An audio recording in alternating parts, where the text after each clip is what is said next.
Selamat datang di seri video Pendidikan Kecakapan Hidup. Kali ini, kita akan membahas tentang berteman serta bahaya bullying. Sebelum masuk ke pembahasan, yuk kita simak dulu kisah berikut ini. Agus adalah siswa berbadan gemuk. Ia tidak terlalu terampil dalam berolahraga. Larinya lambat. Farel suka membuat lelucon untuk mengejek Agus. Ia memanggil Agus dengan sebutan-sebutan gendut, gembul, dan lamban. Farel bahkan suka mendorong Agus ketika berpapasan. Terkadang, Farel dan teman-temannya melempar batu ke arah Agus ketika berjalan menuju rumahnya, hanya karena hal itu menyenangkan bagi mereka. Prita yang sering melihat kejadian itu hanya diam saja dan tidak berani melaporkan. Adegan ditutup dengan pertanyaan, siapa korban, pelaku, dan pengamat bullying? Apa yang mungkin dirasakan dan terjadi pada Agus akibat tindakan Farel dan teman-temannya? Apa reaksimu jika melihat peristiwa tersebut? Perundungan atau bullying adalah kejadian di mana seseorang melakukan atau mengatakan sesuatu yang jahat kepada orang lain. Bullying biasanya dilakukan secara terus-menerus dan berulang kali oleh seseorang atau sekelompok orang terhadap seseorang atau sekelompok orang lain selama berminggu-minggu, berbulan-bulan, atau bahkan bertahun-tahun. Berikut ini jenis-jenis bullying yang mungkin terjadi.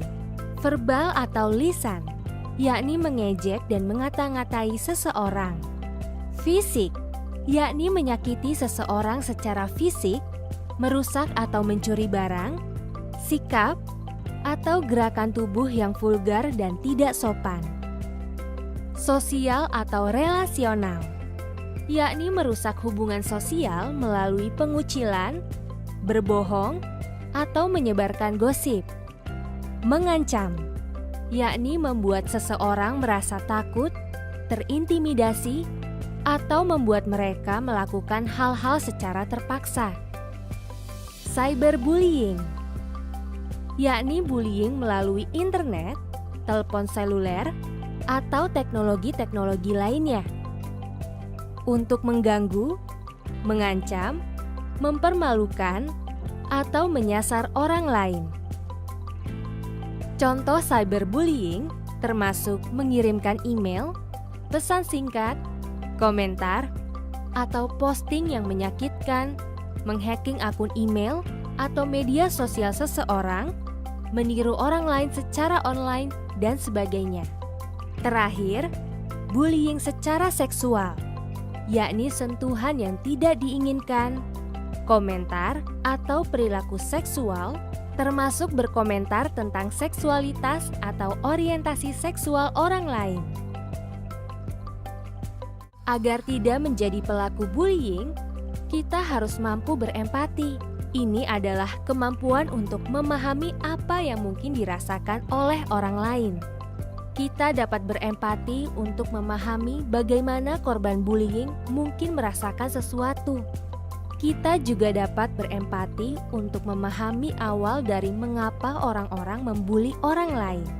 Kemungkinannya, mereka yang membuli orang lain disebabkan mereka sendiri merasa tidak percaya diri, ingin diakui oleh kelompok pertemanannya, atau takut dibully. Tentunya, alasan-alasan ini tidak membuat bullying jadi dapat diterima.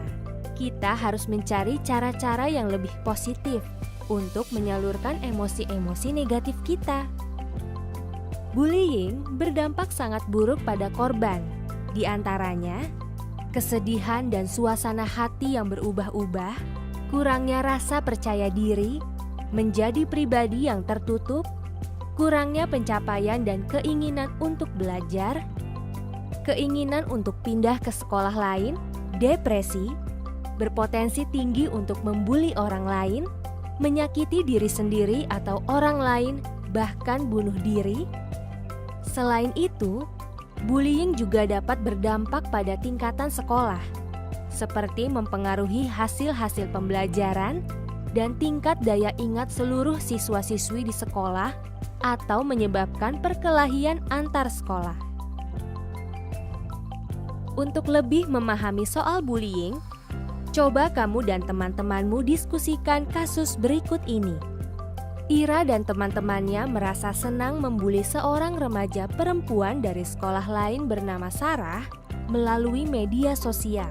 Mereka membuat sebuah profil palsu dan mulai mengirimkan pesan-pesan yang tidak berkenan kepada Sarah. Lalu, ketika tahu bahwa Sarah memblokir mereka memutuskan untuk membuat profil menggunakan nama Sarah dan mulai mengunggah komentar-komentar serta foto-foto tidak pantas, berpura-pura menjadi Sarah. Sarah sangat kecewa terhadap bullying yang ia alami dan berpikir untuk menyakiti diri sendiri. Sarah sudah bercerita kepada gurunya tentang apa yang dialaminya, tetapi gurunya kurang memahami cara kerja media sosial dan berkata kepada Sarah bahwa ia tidak dapat membantunya. Silakan kamu dan teman-temanmu mendiskusikan masalah yang melibatkan Ira, Sarah, dan teman-teman mereka.